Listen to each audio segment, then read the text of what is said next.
with Breakfast. Thanks so much for being with us. And they're off, but where to? And in this strange and mixed field, who will win? The race to be the next leader of the British Conservative Party and therefore, of course, to ascend to the role of UK PM has begun. So you're getting two jobs if you win this, and never has such a poison chalice appeared so popular, with 10 hopefuls putting up their hands to take on the terrible task of trying to sort out the Brexit mess.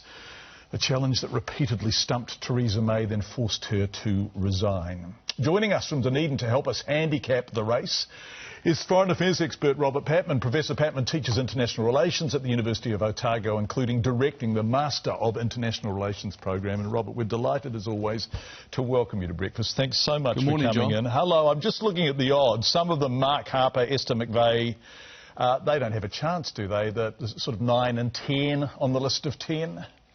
Well, it's very difficult to say. Rory Stewart, who is seen as coming from behind, has, in the latest poll, appeared joint top with Boris Johnson, but all the old heads seem to suggest it's really a straight race between Michael Gove and Boris Johnson. And these two, of course, it's interesting because they were previously contenders for the position before Theresa May got it. Yeah. Michael Gove and his cocaine admissions, people are saying this is doing him damage. Is it really? Well, what was interesting to me was after these revelations, Andrea Leadsom immediately entering the fray and discovering lapses in her own past, said she'd smoked a few joints at university. So there seems to be a sort of, a lot of these Tory MPs seem to be falling over themselves to discover lapses in their past. So I think maybe they think they're calculating that it increases their street credibility. I don't know. Yeah, or they've got friends who are going to tell all to the Sun or whatever when Murdoch or one of his reporters offers them money to talk, right?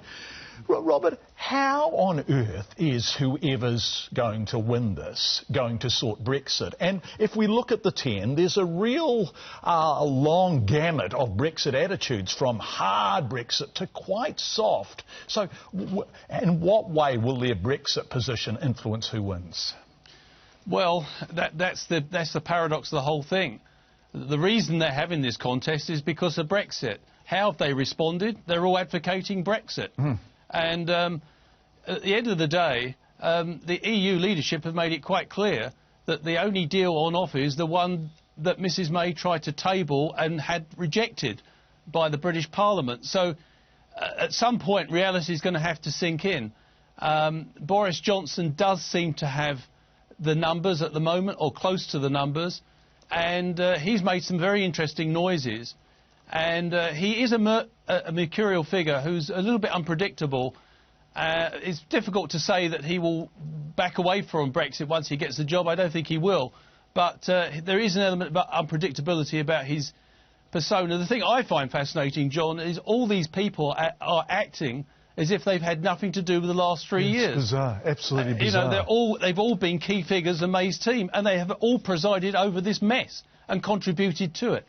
Yeah, without exception, actually, in the 10, they were all there or thereabouts for some of the time, although some of them had the good sense to walk away when it became apparent that it wasn't working out in their favour. You're quite right. Europe has said there is no adjustment to the deal that Theresa May repeatedly failed to get across the line.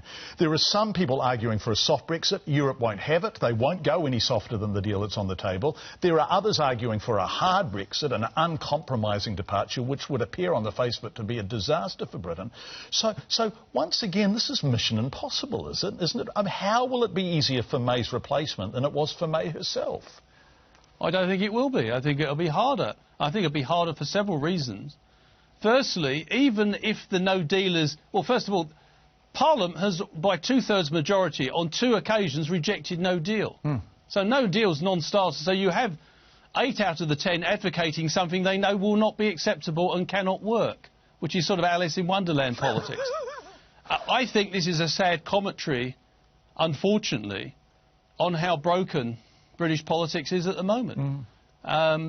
There's no facing up. And the British economy is falling apart. In April, figures for April, the economy contracted by 0.4%. In the last 3 years, more than £1 trillion worth of assets have left Britain. And in the latest figures yesterday, in terms of capital flows, capital flows into Europe's up by 43%.